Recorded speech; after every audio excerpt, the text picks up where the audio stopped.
প্রিয় শিক্ষার্থীবৃন্দ, আজকে আরবি ভাষার একটি গুরুত্বপূর্ণ টপিক ফেআল নিয়ে ইনশাআল্লাহ আলোচনা করব। আমাদের ক্লাসটি মনোযোগ সহকারে শুনুন এবং আমাদের সাথে থাকুন। দেখেন এখানে লিখেছি ফেআল। ফেআল মানে হচ্ছে কাজ। ফেআল মানে কি? কাজ। ফেআল মানে কাজ। ফেআল মানে কাজ। এই কাজটা কখন হতে পারে? এই কাজটা হয়তো বর্তমান কালে হতে পারে, অথবা অতীত কালে হতে পারে, অথবা ভবিষ্যৎ কালে হতে পারে। কিন্তু আরবিতে এটাকে কি বলা হয়? অতীত কালে যদি কাজটা সম্পূর্ণ হয় তাহলে এটাকে কি বলা হয়? অতীত কালে যদি এটা সম্পূর্ণ হয়, কাজটা সম্পূর্ণ হয়, তাহলে এটাকে মাউদি বলা হয়। কি বলা হয়? মাউদি বলা হয়। আর যদি এটা যদি বর্তমান কালে হয় তাহলে হাল। আর আর ভবিষ্যৎ কালে যদি হয় তাহলে মুস্তাকবিল।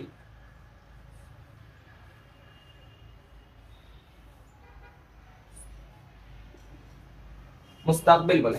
ভবিষ্যৎকালে যদি হয় তাহলে এটা মুস্তাকবিল বলা হয়। তাহলে আমরা জানলাম এই কাজটা, এই কাজ মানে যে কোনো কাজ, যেমন ক্বালা। ক্বালা ক্বালা মানে সে বলল।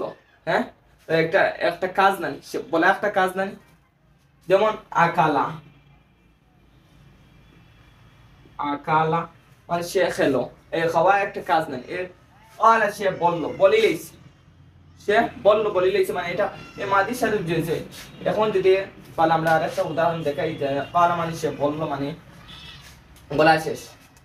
হাল আর মুস্তাকবিল, এই যে দুইটা হাল আর মুস্তাকবিল নিয়ে আমরা একটা হচ্ছে মুজারে গঠিত। হাল আর মুস্তাকবিল নিয়ে কি গঠিত হয়? মুজারে। যেমন মুবারা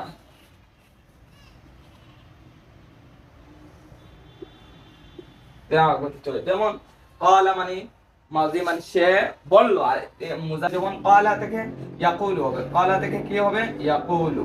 ক্বালা থেকে ইয়াকুলু হবে। যেহেতু এখানে ক্বালা আমরা এই যে বুঝতে পারছেন যে ক্বালা ইয়াকুলু মাজি, ইয়াকুলু মুজারে মুস্তাকবিল ও ইয়াকুলু বর্তমান। আরবির ক্ষেত্রে যে বর্তমান এবং ভবিষ্যতের কাল বোঝানোর জন্য মুজারের সিগা ব্যবহার হয়।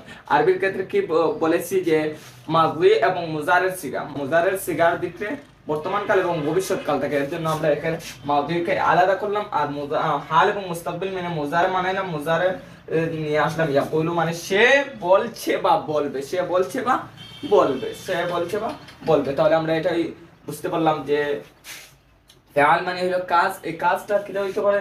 বর্তমান কালে করতে পারে, আবার কি কিটা করতে পারে? বর্তমান বা ভবিষ্যৎ কালে, অতীত কালে হইতে পারে, আবার কি বর্তমান বা ভবিষ্যৎ কালে এই কাজটা সম্পূর্ণ হতে পারে। এর জন্য এখন আমরা আরেকটা যে এটা তো যেহেতু নিজের অর্থ প্রকাশ করতে পারছি, তাহলে আমরা ফেআলের সংজ্ঞা দিতাম পারি যে যেটা দ্বারা নিজের অর্থ নিজে প্রকাশ করতে পারে এবং কালের সাথে সম্পর্ক রাখবে। কি করতে পারবে? কালের সাথে সম্পর্ক রাখতে পারে, তাকে ফেআল বলা হয়। তাকে কি বলা হয়? ফেআল বলা হয়। আমরা দেখিয়ে দিয়েছি যে এই যে ফেআলটা অর্থ অর্থ প্রকাশ করে, নিজের অর্থ নিজে প্রকাশ করতে পারে, আবার কি কি করতে পারে? কালের সাথে সম্পর্ক রাখে।